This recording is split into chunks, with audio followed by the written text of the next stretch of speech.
मला थोडंसं ब्रीडिंग या विषयाकडे वळायचं आहे आता. एथिकल ब्रीडिंग असं म्हणूयात आपण. कारण बऱ्याचदा असे गप्पा मारताना लोकांशी अशा काही गोष्टी समोर आल्या की आम्ही उत्साहात लॅब आणला घरी आणि नंतर कळते की तो प्युअर नाही आहे, इम्प्युअर. मला पिल्लू जे आहे ते माझं इम्प्युअर निघालं. तर ब्रीडिंग ही कन्सेप्ट नेमकी काय आहे, म्हणजे एथिकल ब्रीडिंग, आणि त्याच्यामध्ये कोणत्या कोणत्या गोष्टी इन्क्लूड आहेत, आणि वेगवेगळ्या जातींची जी पैदास आहे म्हणजे त्यांचं तयार करणं जे आहे, ही सगळी प्रक्रिया कशी चालत असते. एक ब्रीडर या नात्याने तू काय याच्याबद्दल थोडासा याच्यावर प्रकाशझोत टाकावास. माझ्याकडे भरपूर वर्षापासून रॉटवायलर्स आहेत. रॉटवायलर हा माझा प्रिय ब्रीड आहे. एखादा व्यक्ती ज्या वेळेला ब्रीडर होतो तर तो एथिकल आहे हे कसा समजावा. पहिला स्टेप तर तो त्याचा बिझनेस म्हणून ब्रीड करतोय का तो शौक म्हणून करतोय. त्याला आवडतात पिल्लं, ह्या जातीचं कुत्र्यावर त्याला प्रेम आहे, ह्याच्यात त्याला अभ्यास करायचा आहे या पर्टिक्युलर जातमध्ये, तो त्याच्यामुळे करतोय का. हे माणसाने थोडासा संवाद साधून आहे ना माणसाबरोबर ही माहिती घेऊ शकतात. तो जर कमर्शियल ब्रीडर असेल तर आपण आमच्या ब्रीडिंगच्या लँग्वेजमध्ये कमर्शियल ब्रीडर्स म्हणजे नुसते पिल्ले विकून पैसे कमवणाऱ्याला पपी मिलर म्हणतात. पपी मिलरचा अर्थ काय की ह्या व्यक्तींना त्यांच्या कुत्रीची कंडिशन कशी आहे किंवा पिल्लांना हेल्थ चांगलं आहे का फॉल्टी ब्रीडिंग केलेलं आहे ना काही घेणं देणं नसतं. यांना तो आता एक लॅब्राडॉर जात तू म्हणालास तर लॅब्राडॉर बद्दलच आपण बघू. तर लॅब्राडॉर जातीची कुत्री, लॅब्राडॉर जातीच्या कुत्र्याला मेट करायची, 7-8 पिल्लं होतात, ती पिल्लं 6-6 हजारला विकायची आणि ते पूर्ण पॉकेट करायचं, पूर्ण इन्कम. ही माणसं पपी 35-36व्या दिवशी विकून टाकतात. म्हणजे अगदी 36व्या दिवशी म्हणजे 45व्या दिवसापासून जी आई असते, मादा असते, तिची डिटॅचमेंट चालू होते, पण डिटॅचमेंट व्हायच्या आधी पपी विकून टाकतात. यांना आम्ही पपी मिलर म्हणतो, अनएथिकल ब्रीडर. यांचे जे पपीज असतात हे अनरेजिस्टर्ड असतात, यांची मादीच रजिस्टर्ड नसते. केनल क्लब ऑफ इंडिया ही संस्था आहे जी डॉग्सची आपण म्हणू लायनेज मेंटेन करते आणि आपण म्हणू वंशावळ जी आहे या वंशावळीतला कुत्रा या वंशावळीतल्या कुत्रीला मेट झाला, त्यांचे हे पिल्ल झाले. हे पिल्ल झाले ते 2 वंशावळीचे सगळे डॉक्युमेंट्स आपण म्हणू सगळे लायनेज त्याच्यामध्ये मेन्शन असतात, इन्क्लुडिंग रजिस्ट्रेशन नंबर, मायक्रोचिप. त्या छोट्या छोट्या पपीजला पण microchip kennel club of India कडून येते रेकग्निशनसाठी. ह्याच्यामुळे काय होतं, मादा कुठली आहे आणि नर कुठला आहे हे आपल्याला माहित असतं. अनएथिकल ब्रीडर्सकडे काय होतं, मादा रजिस्टर्ड नाहीये, ज्या नरला त्यांनी मेट केलाय तोही रजिस्टर्ड नाहीये. व्हेरी गुड चान्स की ही मादा आणि तो नर भाऊ बहीण असू शकतात किंवा वडील मुलगी असू शकतात, कारण रजिस्ट्रेशनच नाहीये. हे दोघं ज्या वेळेला मेट होतात, जसं आपलंही लग्न करताना आपण नाही का नाडी तपासतो, कुंडली बघतो, परत आजकाल तर ब्लड ग्रुपही बघतात. कशासाठी की येणारं जे पुढची पिढी आहे ही हेल्दी निरोगी, म्हणजे आपण निरोगी असेलच असं काही 100% खात्री नाहीये, पण ती रिस्क मिटिगेट करायचा आपण प्रयत्न करतो, शक्यता कमी करण्याचा. तसंच ह्या फील्डमध्ये सुद्धा आहे. पण अनएथिकल ब्रीडर्सला याचं काही घेणं देणं नसतं. त्यांचं म्हणणं काय की माझी मादी हिटवर आली म्हणजे तिचं ब्रीडिंगचा पिरियड ओपन झाला, तो जो 15 डेज 16 डेजचा त्यांचा पिरियड असतो त्याच्यामध्ये त्यांना मेट केलं जातं, ते पिरियड आला की त्या वेळेला त्या मादीला मेट करायचं आणि पुढच्या 2 महिन्यामध्ये जे पपीज येतात त्याचं गणित आधीच ते घालून बसलेले असतात. मादीला अगदी भात आणि ताक, भात दही भात, अंड कधीतरीच, चिकन तर बापरे कधी मिळेल देव जाणे, नशिबातच नाही. आणि त्यांना अगदी छोट्या छोट्या पिंजऱ्यात ठेवलं जातं, नुसतं शिशूला बाहेर काढणार परत त्या मादीला पिंजऱ्यात टाकणार. ते केल्यामुळे तिला जॉईंटचे आजार तयार होतात, तिचे जॉईंटचे आजार चालू झालेले असतात, किडनीचे आजार चालू झालेले असतात. खराब फूड घातलं, न्यूट्रिशन नाहीये, एनर्जी तर मेटाबोलाइज होतीये, तर मग ती कशी होणार, ऑटोमॅटिकली कुत्री खचत जाते आणि क्रुएल्टी, ही क्रुएल्टीमध्ये मोडते. आम्ही म्हणून यांना पपी मिलर म्हणतो. ओव्हरऑल तुम्ही बघाल अख्ख्या वर्ल्डमध्ये लोक आपण म्हणू ब्रीडिंगला म्हणतात की ब्रीडर्स क्रुएल असतात, पण हे जनरलाइज करणं फार चुकीचं आहे. ब्रीडर्स आता आमच्यासारखे शौकीही असतात. माझ्या घरी माझे जे फिमेल डॉग्स आहेत ते माझ्या इथे नाचतात. मुलीसारखे आहेत ते माझ्या. मी माझं पोट कापून मी त्यांचं पोषण करते. एखाद्या वेळेस कधी कधी मला ज्या वेळेला मी बाहेरून आली आहे, माझ्यात अजिबात ताकद नाहीये, त्यांचं फूड, त्यांचं न्यूट्रिशन पूर्ण केल्यावर मी अगदी वरण भात खाऊन झोपते. असे ब्रीडर्स असतात. तुम्ही असं गृहीत धरून चालणार नाही ना की बापरे सगळ्यांनाच जनरलाइज करणं या कॅटेगरीमध्ये. आम्ही ऍक्च्युली पपी मिलर्सचा निषेध करतो, कारण ती क्रुएल्टी आहे आणि त्याच्यामुळे येणारी वंशावळ जी आहे ही खराब होते. अनहेल्दी पपीज निघतात. कुत्री डिप्रेस्ड आहे, त्या कुत्रीला पपीज होतात, त्याच्यापुढे नॅचरल प्रोसेसमध्ये ती त्यांचं रेअरिंग करते, तिच्यातच कॅल्शियमची कमी आहे, मल्टीव्हिटॅमिन्सची कमी आहे, पोषण तिचं नीट झालं नाहीये. आपण कसं एक्सपेक्ट करू शकतो की हे 4-5 हजारला मिळणारं पपीवर बापरे कितीतरी कुत्रीवर लाखो खर्च झाले असतील. अपेक्षा करणं चुकीचं आहे ना हे. मग जी माणसं, मी म्हणेन याच्यात घेणाऱ्यांची चुकी आहे. घेणाऱ्यांना स्वस्त पिल्लू हवं असतं. स्वस्त पिल्लू म्हणजे खूप कमी एफर्ट्स, म्हणजे अगदी 2-3 दिवसात ते कुत्री, कधी कधी ते पिंजऱ्याच्या खाली एक ट्रे टाकला जातो, त्याच्यातच कुत्रीची घाण असते, विष्ठ्यापासून सगळी तिथे असते. ते 2-3 दिवसात काढायचं तर ते काढतात, म्हणजे ती त्याच्यातच असते. मेल डॉगही तसाच असतो. मग ते डिप्रेस नसणार का? अॅनिमल डिप्रेशन हा प्रकार आहे. भरपूर आता सायंटिफिक एव्हिडन्स आहे त्याच्यामध्ये. डिप्रेस असतात अॅनिमल्स. पपी मिलर्सकडे अॅनिमल्स डिप्रेस असतात. त्यांची जी पुढची वंशावळ असते अनहेल्दी असते. There is a very good chance की ते लिटर मेट्सलाच मेट होऊन गेल्यामुळे त्यांचे जे अनुवंशिक आजार आहेत ते डबल होतात. त्याच्यामुळे ओबेसिटी वाढते, थायरॉइड कंडिशन डिटेक्ट होतो. जे डॉग्सचे जॉज असतात ते पुढे मागे असतात, म्हणजे कधी कधी खालचा जो जॉ असतो तो अगदीच मागे असतो. तर डेंटिशनही प्रॉपर नसतं. मग अगदी स्वस्तातलं पिल्लू आणायचंय म्हणजे आजारी पिल्लू आणायचंय, हे जो घेणार आहे ना त्यांनी ते डोक्यात लॉक केलं पाहिजे. ब्रीडर्स, आता ऍक्च्युअल एथिकल ब्रीडर्स बद्दल आपण बोलू, जे शौकी आहेत, डोबरमॅन असतात, जर्मन शेफर्ड असतात, स्वतःचं पोट कापतात, स्वतः वर्षात 1.5 वर्षात कपडे घेतील, पण त्या कुत्र्याला डॉक्शला घेऊन जातील, कुत्र्याला ट्रेन करतील, कुत्र्याला न्यूट्रिशन देतील, त्याला दिवसात स्वतः केस विंचरणार नाहीत, पण कुत्र्याचं बॉडीमध्ये ब्लड सर्क्युलेशन नीट व्हावं म्हणून रोज त्याचं कोट कंडिशन करतील. असेही ब्रीडर्स आहेत. माझं अर्ज असेल लोकांना की तुम्ही ब्रीडर्स ओळखायला शिका. त्यांच्याकडे गेलात, त्यांच्या बोलण्यावरून तुम्हाला लगेच लक्षात येईल. पहिला ते विचारणार तुम्ही कुत्रा घरात ठेवणार का बाहेर ठेवणार? तुम्ही बाहेर ठेवणार, मी कुत्रा नाही देऊ शकत तुम्हाला. अशाकडे लाख रुपयाचा पप्पी मिळाला तरी घ्या. मी म्हणेन, कारण ती अशी इन्व्हेस्टमेंट आहे की पुढचं त्याचे आजार होणार नाही याची काळजी ब्रीडरने घेतलेली आहे. त्यांनी अर्ध काम तुमचं केलेलं आहे. आणि ज्या वेळेला तो आजारी कमी पडतो, तुम्हाला न्यूट्रिशनची माहिती देतो पूर्णपणे, दर 2 महिन्याला विचारतो बरं आहे का पप्पी, कसं काय फिडिंग चालू आहे, नीट आहे का, तर लक्षात घ्या तुम्हाला चांगला गायडन्स मिळतोय. प्लस तुमचे डॉक्टरांकडचे होणारे जे असे खर्च आहेत, वायफळ आपण म्हणू, जे मिसडायरेक्शनमुळे झालेले आहेत, ते तुमचे कमी होणार आहेत. तुम्ही कॅपिटल कॉस्टकडे आता नका बघू. त्याच्या रेअरिंग मध्ये जे कॉस्ट गेलेली आहे, त्याच्या मदरमध्ये जी प्रेम आणि आपण म्हणून न्यूट्रिशन आणि देखभाल गेलेली आहे, त्याच्याकडे बघून तुम्ही पपीमध्ये इन्व्हेस्ट करा. मादी आणि कुत्र्याला बघून तुम्ही पप्पी घ्या, ना की एखादा कुठला तरी व्यक्ती म्हणतोय म्हणून की बाबा मी 6,000ला देतो, त्याच्याकडून 20,000 30,000चा का घेता, है ना, 25,000चा पप्पी आहे, मी पप्पी तुम्हाला त्याच्यापेक्षा बेटर 5,000त देतो. अशी माणसं तुम्हाला, sorry to use that language, मूर्ख बनवतात. कापतायत म्हणतो ना आपण, तुमचं कापतायत लिटरली, माल प्रॅक्टिस करतात. बिकॉज तो त्यांचा प्रोफेशन आहे.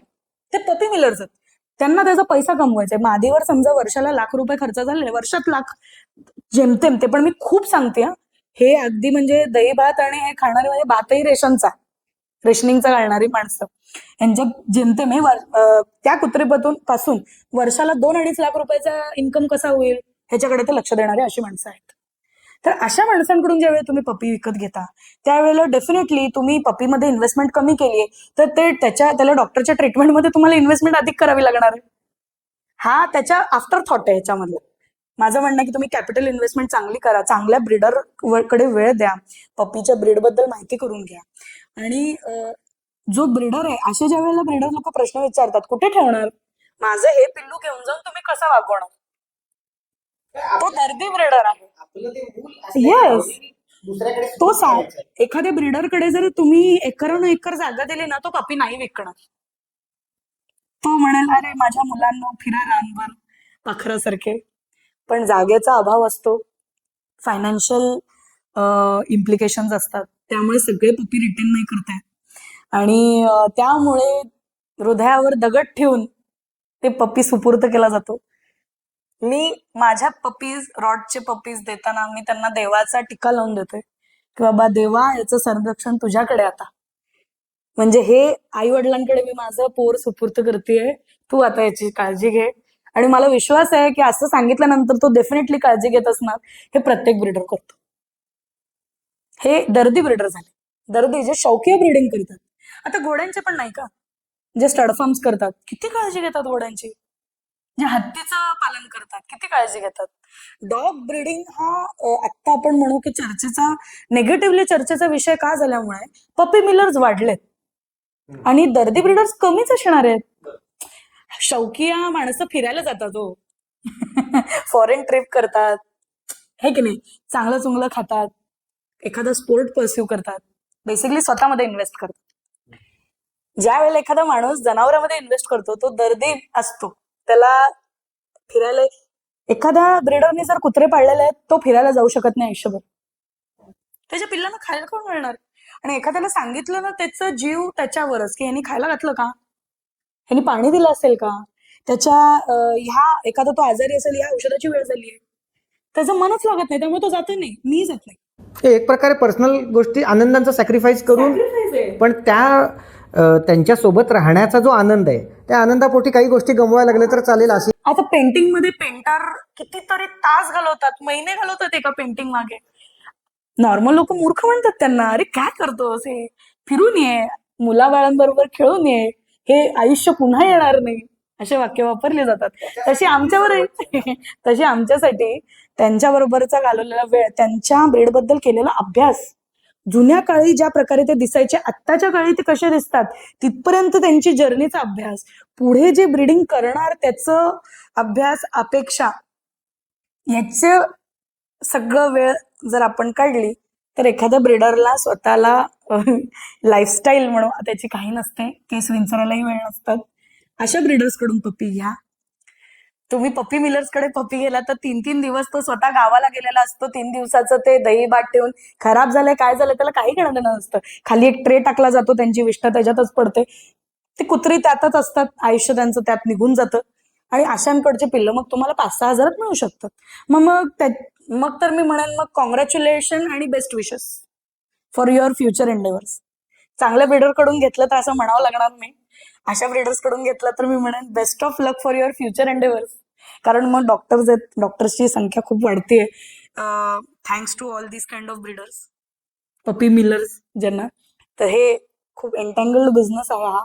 डॉक्टर्सही त्रस्त आहेत अशा यांना, कारण एंट्रोपिओन, एक्ट्रोपिओन याचे आजारही वाढलेले आहेत. लॅब्राडॉर आज एक जर तुम्ही बघाल तर आपण सोलापूरचीच चर्चा करतोय, त्यामुळे सोलापूरचाच विषय सांगते. लॅब्राडॉर ही जात इतकी रेझिलियंट जात आहे ना. याचं काम काय आहे लॅब्राडॉरचा? एखादा, आधीची माणसं शिकार करायची, एखादा पक्षी मारलाय हंटरने, पाण्यात पडले, हा कुत्रा जाणार आणि तो 5-1 किलोचा पक्षी तोंडात घेऊन रिट्रीव्ह करणार, याला लॅब्राडॉर रिट्रीव्हर म्हणतात, परत घेऊन येणार. ह्याची अॅनाटॉमी अशी आहे की याचं नेक चांगला स्ट्रॉंग मसल्ड नेक आहे. परत त्याची टेल जर तुम्ही बघाल तर अशी रडर टाईप टेल असते. बोट बघितली तुम्ही? बोटला मागे एक रडर असतो. त्याला ते 5 किलोचा पक्षी तोंडात वर घेऊन त्याला पोहता आलं पाहिजे, त्याची जी टेल आहे ती सपोर्ट करते त्याला. याची अॅनाटॉमी अशी आहे. तर त्याला, नाहीतर असं जर चुकीचं ब्रीडिंग झालं, त्याचं जे काम आहे ते तो शक्यच होणार नाही. आज कोणी हंटिंग करत नाही मान्य, पण ओरिजिनली ब्रेड डॉग्स हे असे असतात. आज लोकांची अपेक्षा काय? मोठं डोकं पाहिजे, त्याला अधिक रिंकल पाहिजेत. रिंकल असे की बापरे, हातापायावरही रिंकल असतात त्याच्या. अरे तुम्ही लॅब्राडॉर घेताय का काय, ते न्यूफाउंडलंड घेताय का मिक्स घेताय, काय करताय? असा जो डॉग असतो तो पोहू शकणार आहे का? त्याच्या तोंडावरच तुम्ही बघाल 3-1 किलोची रिंकल आहेत. तो काय पोहणार आणि तो काय आणणार? तो स्वतःही डुबणार, तुम्ही डुबणार त्याच्या मागे. आणि त्याचे आजार इतके त्याच्या मागे तुम्ही डुबणार. हे लॅब्राडोरचं आत्ता चालू आहे. त्याला डबल बोन, डबल हेड. आता डबल हेड नावाचं काय प्रकार असतं? तुम्ही काय अरे आपण म्हणू पाताळ लोकचा कुत्रा ब्रीड करताय का ज्याला 2 डोकी आहेत? नाही ना. Double head double bone. तू मला सांग आता माणसामध्ये आपण कधी ऐकलंय का डबल बोनचं मूल झालं मला? इतकं अबसर्ड आहे हे होतंय आणि आज. लोकांना ते आवडतं. आणि हे हवं आहे, हे हवं आहे म्हणून होतंय. हे हवं आहे म्हणूनच ही मूर्ख ब्रीडर हे काम करतात. सॉरी आता काय करणार, मूर्खच म्हणावं लागेल. हे थोडक्यात डिमांड सप्लाय ज्याला म्हणू आपण तसं काही चुकीच्या गोष्टींची अपेक्षा समाजाकडून होतीये. मला डबल बोनचा मोठा डोकंवाला पपी डॉग पाहिजे. आता रॉटवायलरचं जरी तुम्ही म्हणाला मोठं डोकंवाला मला पाहिजे. मोठं डोकं म्हणजे काय? त्याची मजल छोटी असते फार आणि डोकं मोठं असतं. मजल छोटी म्हणजे काय? त्याचं ब्रिथिंगच इम्प्रॉपर आहे. त्या डॉगनी ब्रीथ करणं किती इम्पॉर्टंट आहे. त्याचा हाफ अ फेस आपण म्हणू 60-40 असतं. 40 मजल 60 असं त्याचा रेशिओ असतो. तर जर तुम्ही त्याची मजल कमी केली ऑटोमॅटिकली त्याचं हेड मोठं होणार आहे. हेड मोठं झाल्याने काय होणार आहे त्या कुत्र्याचं? त्याचे डोळे छोटे होऊन जातात, नजर कमी असते, एंट्रोपियन होत जातं. परत त्याच्या श्वासोश्वासामध्ये हार्ट अटॅक होण्याची शक्यता वाढते. कुत्रा आता शोडॉग्सचं जरी म्हटलं असे मोठे हेडचे शोडॉग्स वगैरे कुत्रे 2-3 रिंग फिरले जजनी फिरायला लावले की एवढी मोठी जीभ काढतात बाहेर. चुकीचं आहे ना हे, ब्रीडिंग चुकीचं झालेलं आहे. म्हणजे त्यांचा जन्म निरोगी मूल म्हणून झालेला नाहीये. आणि ही त्या ब्रीडिंगच्या क्षेत्रात जे माल प्रॅक्टिस होत आहेत त्याचे परिणाम आहेत हे. आणि त्याला पुन्हा कारणीभूत काही प्रमाणात समाज आहे जो अशा प्रकारची मागणी करतो. हे काय आहे? मी म्हणेन माचोनेस आहे. अरे एवढा फेक माचोनेस करू नका. त्या जीवाचा प्रश्न आहे. आणि या पर्टिक्युलर रिक्वायरमेंटमुळे जे ब्रीडिंग फील्ड आहे सॉरी ऍक्च्युअल जे ब्रीडर्स आहेत त्यांचं नाव खराब व्हायला लागलं. जे स्टँडर्ड आपण म्हणतो ब्रीड स्टँडर्डच्या क्लोज ब्रीडिंग करायचा प्रयत्न करतात यांचं नाव खराब व्हायला लागलंय. आणि अख्ख्या समाजामध्ये जी बोंबलत फिरतात माणसं की ब्रीडिंग चुकीचं आहे, ब्रीडिंग करू नका, ब्रीडर्स असे असतात तसे असतात. काही प्रमाणात मी अग्री करेन, पण ब्रीडर्समध्ये प्रकार आहेत. पपी मिलर्स आणि एथिकल ब्रीडर्समध्ये खूप अंतर आहे. एथिकल ब्रीडर्स हे मुलाप्रमाणे ब्रीडिंग करतात. त्यांना शौक असतात. एखाद्या पेंटरला पेंटिंगचं शौक असतं, एखादा म्हणू आपण गायकाला गाण्याचा शौक असतं. ब्रीडिंग नका करू म्हणजे तुम्ही त्याचा शौक करू नका असं म्हणल्यासारखं आहे. आणि पपी मिलर्समुळे अशा ब्रीडर्सचंही नाव खराब होतं समाजात. कुत्र्याचं पिल्लू आणायचं ठरलं किंवा कुत्रा आणायचा ठरला की विरोध करण्यामागे एक मोठं कारण असं असतं की कुत्र्यांना आजार होतात आणि त्याच्यामुळे माणसांना धोका आहे आणि त्यामुळे आपल्याला तो धोका उद्भवू नये म्हणून कितीही आवडत असलं किंवा तो यावा अशी इच्छा असली तरी त्यांना होणाऱ्या आजारांच्या भीतीपायी कुत्र्याचं आपल्या घरातलं आगमन टाळलं जातं. तर मला असं विचारायचं आहे की सगळ्याच कुत्र्यांना आजार होण्याची शक्यता असते का? त्यांना आजार होतात ते नेमके कोणते होतात? आणि वॅक्सिनेशन हा जो पार्ट आहे त्यांच्या आयुष्यातला जो आपल्यासाठी फार महत्त्वाचा असतो, तर लसीकरण ह्याच्या संदर्भात आम्हाला माहिती हवी आहे. आपण आता हा 3 पार्टर क्वेश्चन आहे तर आपण फर्स्ट पार्टकडे जाऊ की पपी आणायच्या आधी की असं आपण म्हणू की कॉन्फ्लिक्ट असते घरामध्ये की आणायचा असेल प्रो आणि कॉन असे 2 भाग होतात. तर कॉन पार्टमध्ये डिझिजेस बद्दल जे तू बोललास हा उत्तम प्रश्न आहे. आता डिझिजेस काय लहान मुलांना होत नाहीत. जे आता व्हायरल इन्फेक्शन एका माणसाला झालं तर दुसऱ्याला होत नाही. उलट डॉग्स मध्ये कमी आहे. मग डॉग्सचे जे आजार आहेत जसा पार्वो म्हणा किंवा डिस्टेंपर म्हणा हा काही माणसाला होत नाही.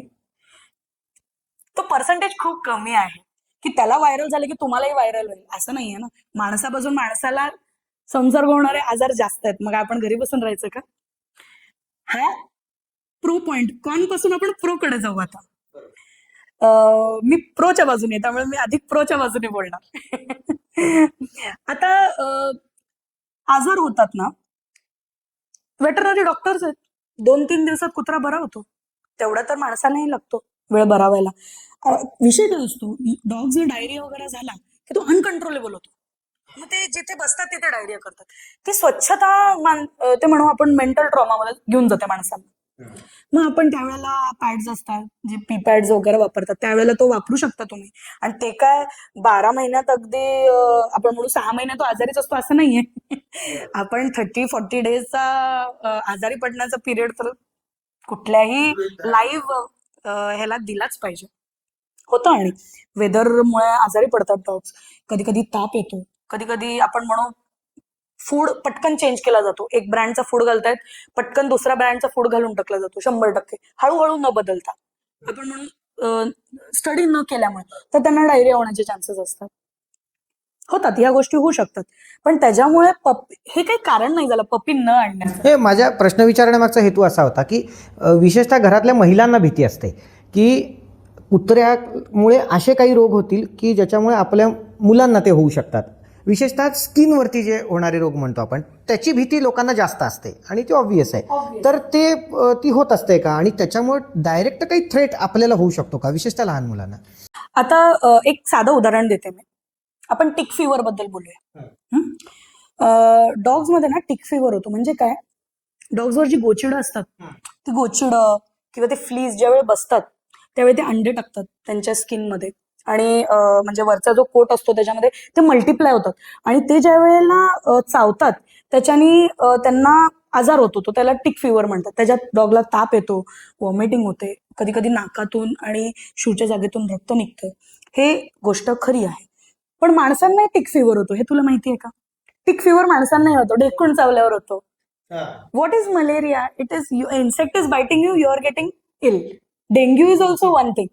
तसं डॉग्सच्या स्किनचे आजार माणसांमध्ये कधी कधी रॅशेस वगैरे होतात.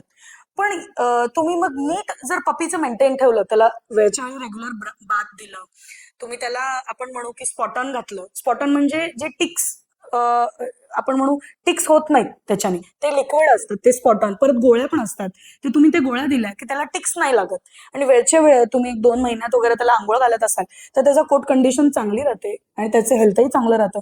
आणि म्हणजे त्याच्यामुळे काय असं संसर्गजन्य एवढा सिरियस असं काही आजार होईल असं मला नाही वाटत. आता सेकंड पार्टर जो तुझा होता की वॅक्सिन बद्दल, वॅक्सिनेशन हा पप्पी आणि अडल्ट डॉग्स मध्ये खूप महत्वाचा मुद्दा आहे. वॅक्सिन हा 30 डेजचा ज्या वेळेला पप्पी होतो त्यावेळेला ब्रीडर्सने पप्पी डीपी नावाचं वॅक्सिन असतं, ते करणं आवश्यक आहे. जर कुठल्या पेट पेरेंट्सकडे पिल्लं झालेली असतील, त्यांना माहिती नाहीये, मार्गदर्शन नाहीये, तर तुम्ही नेटवर जावा किंवा वेटरनरी डॉक्टरकडे जावा, सल्ला घ्या त्यांचा. 30 डेजला पप्पी डीपी नावाचा एक वॅक्सिन लागतो. त्याच्या पुढे 15 डेज नंतर आपण 7-in-1 किंवा 8-in-1, 9-in-1 अशा प्रकारचे वॅक्सिन्स आहेत. म्हणजे 7-in-1, 8-in-1, 9-in-1 म्हणजे काय, डिस्टेंपर आला, परत काही याच्यामध्ये कोरोना व्हायरस पण इन्क्लुडेड आहे त्याच्यात, गॅस्ट्रो पार्वो व्हायरस वगैरे, हे सगळं त्याच्यामध्ये तो अँटीडोट आपण म्हणू वॅक्सिन. तर तो 8-in-1 असेल किंवा 9-in-1 असेल, डॉक्टर हा पॅकेज तो डॉक्टरांशी बोलून, त्याच्यामध्ये कधी कधी रेबीज सुद्धा असतं, म्हणजे वेगळं तुम्हाला रेबीजची द्यावी लागत नाही. तर तो तुम्ही जसा तुम्ही डीपी पपी डीपी द्याल त्याच्या पुढे 15 दिवसांनी तुम्हाला हे वॅक्सिन करता येतो. त्याच्या पुढे 15 to 20 डेज मध्ये तुम्हाला बुस्टर लावणं सजेस्ट करतात डॉक्टर्स. पण हा वॅक्सिनेशनचा जो पार्ट आहे, मी म्हणेन की वेटरनरी डॉक्टरचा सल्ला घेऊन केला पाहिजे. वेटरनरी डॉक्टर पपी घेतल्या घेतल्या एखाद्या व्यक्तीने पहिलं कुठलं नियोजन करावं किंवा आपण म्हणू की मार्गदर्शन घ्यायला आजारांविषयी, की तो आजारी पडेल का, काय होऊ शकतं, किंवा काहीतरी वेगळं आपल्याला जाणवतंय की बाबा पप्पी खेळत नाहीये, सारखं झोपून राहतोय, जेवतही नाहीये, असं ज्या वेळेला ॲबनॉर्मल हॅबिट्स दिसतात त्यावेळेला वेटरनरी डॉक्टर तुमचा एक तुम्ही फिक्स करा आणि कंटिन्यू त्याच्याकडेच जा. त्याच्याकडे हिस्ट्री असते तुमच्या पपी टू अडल्टहुडची हिस्ट्री असते. एक पुस्तक असतं जे आपण वॅक्सिनेशन रेकॉर्ड म्हणून एक छोटासा पासपोर्ट साईज आपलं पुस्तक असतं. त्याच्यामध्ये वॅक्सिन केल्या केल्या डॉक्टर स्टिकर लावतो, तारीख टाकतो, सिग्नेचर करतो, म्हणजे पुढे कधी टॉपअप करायचंय तेही लक्षात येतं त्या वॅक्सिनेशन रेकॉर्डमध्ये. त्यामुळे जर आपण वेळच्या वेळी या गोष्टी करत गेलो तर owning a dog is actually in easy business. जगभरात कुत्र्यांचं वर्गीकरण कसं केलं जातं? आता वर्गीकरण म्हणजे याला आपण ग्रुपिंग म्हणू. फेडरेशन सायनोलॉजिक इंटरनॅशनल म्हणून एक संस्था आहे. अख्ख्या वर्ल्डमध्ये जे आपण म्हणू लायनेजेस असतात, जे सायनोलॉजिक कम्युनिटी आहे ही यांच्याबरोबर रजिस्टर्ड असते. आता भारताची जी संस्था आहे केनल क्लब ऑफ इंडिया, ही पण फेडरेशन सायनोलॉजिक इंटरनॅशनल बरोबर अफिलिएटेड आहे. तर ह्यांनी यांच्या वेबसाईटवर मेन्शन केलेलं आहे की डॉग FCI प्रमाणे 10 ग्रुपमध्ये त्यांनी कॅटेगराईज केलेले आहेत. इंडियामध्ये आपण एक 11th ग्रुप ऍड केलेला आहे, त्याला इंडियन ब्रीड्स असं आपण म्हणून हे शोज मध्ये जज होतात. तर ग्रुप 1 आपण जर म्हटलो तर त्याच्यामध्ये शेफर्ड्स येतात, जसं बेल्जियन शेफर्ड आहे, जर्मन शेफर्ड आहे. शेफर्ड कॅटेगरी आपण कॅटल डॉग ज्याला आपण असं म्हणतो तसं. ग्रुप 2 मध्ये तुम्ही गेलात तर त्याच्यामध्ये स्नाउझर्स आणि जे पिन्शर्स आहेत ते कॅटेगराईज केले गेलेले आहेत. जसं डोबरमॅन आलं, ग्रेट डेन झालं, बॉक्सर झालं, रॉटवायलर्स झाले, असे वेगवेगळे. तसेच असे 10 टोटल ग्रुप त्यांनी मेन्शन केले गेलेले आहेत. आता तुम्ही 10वा ग्रुप जर तुम्ही कन्सिडर केला तर लॉंग हेअर्ड साईट हाऊंड्स म्हणतात. साईट हाऊंड म्हणजे आपण जे बाहेरचे बघतो सलुकी, बोरझोई, अजून एक खूप छान असं खूप लांब सडक केसाचं ब्रीड अफगाण हाऊंड ज्याला आपण म्हणतो ते ब्रीड आहे. 11वा ब्रीड म्हणजे इंडियन ब्रीड, हा इंडियामध्ये क्लासिफाय केले गेलेले आहे. इंडियामधले असे जे ब्रीड्स आहेत कारवान हाऊंड, मुधोळ हाऊंड, वेगवेगळे राजपलायम आहे, चिप्पी पराई आहे, रामपूर हाऊंड आहे, गद्दी कुत्ता आहे. हे वेगवेगळे ब्रीड्स 11व्या ग्रुपमध्ये मोडले जातात. असे वेगवेगळ्या त्याच्या वर्किंग ह्याच्याप्रमाणे 1 ते 10 FCIनी ग्रुपिंग केलेलं आहे त्यांच्या वर्किंगनुसार. म्हणजे जे स्मॉल ब्रीड आहेत त्यांचा एक छोटा स्मॉल ग्रुप आहे. जे वर्किंग लाईनचे जे आपण म्हणू आपण आता स्नाउझर्स बद्दल आणि पिन्शर्स बद्दल बोललो, त्या पर्टिक्युलर जातीचे काही सिमिलर जातींचे असे आणि पर्पज आपण म्हणू पर्पज ते एक ह्याच्यात झाले. परत ग्रुप 8 मध्ये झाले लॅब्राडॉर्स, गोल्डन रिट्रीव्हर्स, यांना आपण गनडॉग सुद्धा म्हणतो. तर हे असे वेगवेगळ्या ह्याच्यामध्ये खूप खूप आधीपासून म्हणजे आपण म्हणू 100+ इयर्स पासून हे डॉग्स असे कॅटेगराईज केले गेलेले आहेत.